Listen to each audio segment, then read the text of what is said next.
और बीजेपी राज्य में अपनी पकड़ मजबूत करने के लिए पूरी ताकत झोंक रही है।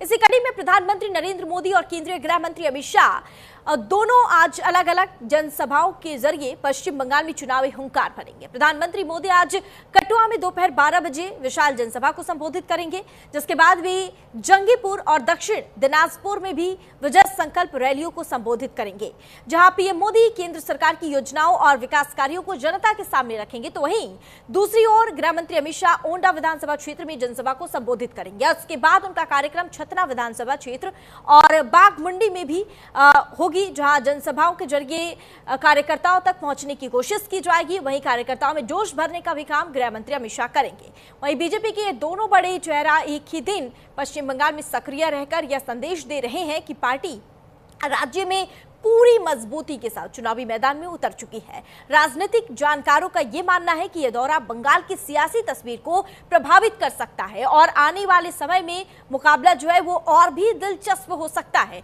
तो आपको बता दें कि आने वाले समय में यह मुकाबला और भी दिलचस्प हो सकता है और गृह मंत्री अमित शाह, प्रधानमंत्री नरेंद्र मोदी या फिर हम बीजेपी के तमाम वरिष्ठ नेताओं की अगर हम बात करें तो ताबड़तोड़ दौरे जारी हैं और ये रैलियां लगातार जारी है, क्योंकि कुछ ही दिन रह गए हैं जब पश्चिम बंगाल का चुनाव होगा और उसके बाद इसके नतीजे भी सामने आ जाएंगे और ये स्पष्ट हो जाएगा कि इस बार पश्चिम बंगाल में किसकी सरकार बनेगी। और इसको लेकर फिलहाल दोनों तरफ से सभी पार्टियां जोरों शोरों से तैयारियों में जुटी हुई है और खासकर अगर बीजेपी की हम बात करते तो बीजेपी की तरफ से ताबड़तोड़ रैलियां की जा रही है। और इस पर ज्यादा जानकारी के लिए पंकज हमारे संवाददाता लाइव हमारे साथ जुड़ गए। चलिए सीधा रुख कर लेते हैं पंकज का।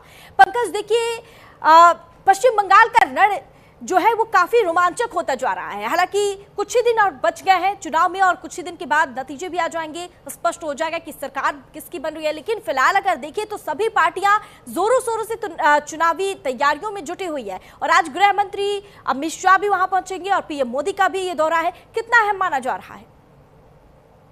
बिल्कुल, बेशक नैना, अगर आप देखेंगे लगातार भारतीय जनता पार्टी ने अपने बड़े तमाम वरिष्ठ नेताओं को पश्चिम बंगाल में चुनाव में उतार दिया है। अगर आप देखेंगे कल ही जो है गृह मंत्री अमित शाह ने वहां पे घोषणा पत्र की जो है लॉन्चिंग की घोषणा पत्र वहां बताया है किस तरह से वो सरकार बनती है तो क्या कुछ करेंगे। इसके अलावा प्रधानमंत्री नरेंद्र मोदी लगातार दिन में 2-2, 3-3 रोड शो और जनसभा को संबोधित करते नजर आ रहे हैं। हाल ही में अगर आपने देखा होगा कि गृह मंत्री अमित शाह ने कल जिस तरह घोषणा पत्र लॉन्च किया, उसके अलावा जो है कल देर शाम जनसभा को संबोधित किया, उसके बाद रोड शो में भी गए। उसके अलावा आज भी गृह मंत्री अमित शाह 3 जनसभा को संबोधित करेंगे और प्रधानमंत्री नरेंद्र मोदी भी 3 जनसभा को संबोधित करेंगे। इसके अलावा दिल्ली की मुख्यमंत्री रेखा गुप्ता भी जो है पश्चिम बंगाल के दौरे पर रहेंगी, वहां भी चुनावी जनसभा को संबोधित करते नजर आएंगी। तो स्वाभाविक सी बात है, भारतीय जनता पार्टी ने पूरी ताकत लगा दी है, चाहे छोटे नेता हो, बड़े नेता हो, तमाम दिग्गजों को वो पश्चिम बंगाल के मैदान को उतार चुकी है। और बीजेपी इस बार को जानती है कि इस बार करो या मरो की स्थिति है। इस बार बेहतर प्रदर्शन या तो सरकार बनाना होगा। इसे लगातार आप देखेंगे हर मोर्चे पे भारतीय जनता पार्टी तमाम बड़े नेताओं को उतारती नजर आ रही हो, या मालदा हो या इसके अलावा सिलीगुड़ी हो या तमाम पश्चिम बंगाल, उत्तर पश्चिम बंगाल से लेकर पश्चिम बंगाल तक तमाम जगहों पर तमाम वरिष्ठ नेताओं को उतारा गया। इसके अलावा तकरीबन जो है 3000 से ज्यादा जो है बीजेपी के नेताओं को, कार्यकर्ताओं को डिप्लॉयड किया गया अलग अलग जगह पे।